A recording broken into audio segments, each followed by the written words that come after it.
میر قاسم علی خان 1777 ء۔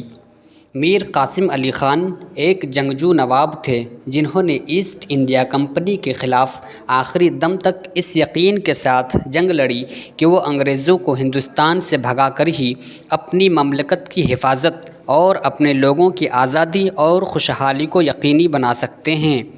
قاسم علی 27 ستمبر کو بنگال کے نواب بنے۔ 1760 ء میں جب کمپنی کے حکمرانوں نے میر جعفر کو معزول کر دیا، نواب میر قاسم میر جعفر کے بھتیجے تھے، اس وقت تک ایسٹ انڈیا کمپنی کے افسروں اور ملازمین اور تاجروں کی زیادتیاں انتہا تک پہنچ چکی تھیں۔ جن لوگوں نے انگریزوں کے خلاف احتجاج کرنے کی جرأت کی، انہیں قید اور جسمانی تکلیف جیسی سخت سزاؤں کا سامنا کرنا پڑا۔ Mir Qasim Ali Khan East India company کے ملازمین کے مظالم کو برداشت نہ کر سکے، چنانچہ نواب آزادانہ فیصلے کرنے لگے۔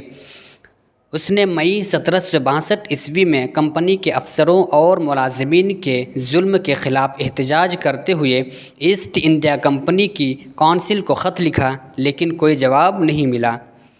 اس دوران کمپنی کے اہلکاروں کے مظالم میں کئی گنا اضافہ ہو گیا۔ کوئی دوسرا راستہ نہ چھوڑا۔ میر قاسم نے ایسٹ انڈیا کمپنی سے لڑنے کا فیصلہ کیا۔ اس نے 1762 میں بنگال کے دارالحکومت کو مرشد آباد سے مونگیر منتقل کیا۔ میر قاسم نے 10 جون 1763 کو ایسٹ انڈیا کمپنی کی فوج کے خلاف جنگ شروع کی۔ پھر میر قاسم اودھ پہنچے۔ اس نے شجاع الدولہ نواب آف اودھ اور شاہ عالم ثانی دہلی کے شہنشاہ سے حمایت حاصل کی۔ انہوں نے کمپنی کے خلاف جنگ میں اس کے ساتھ رہنے پر اتفاق کیا۔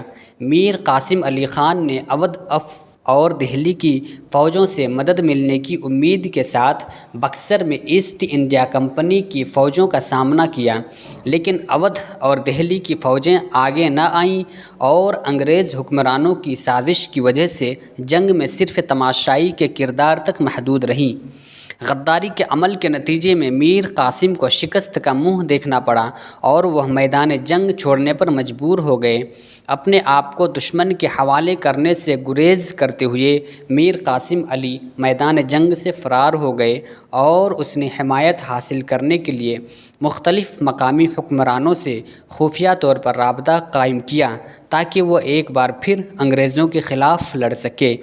اس نے انگریزوں کے خلاف لڑنے کی کئی ناکام کوششیں کی۔ میر قاسم علی خان کا انتقال 1777 ء میں دہلی کے قریب ہوا۔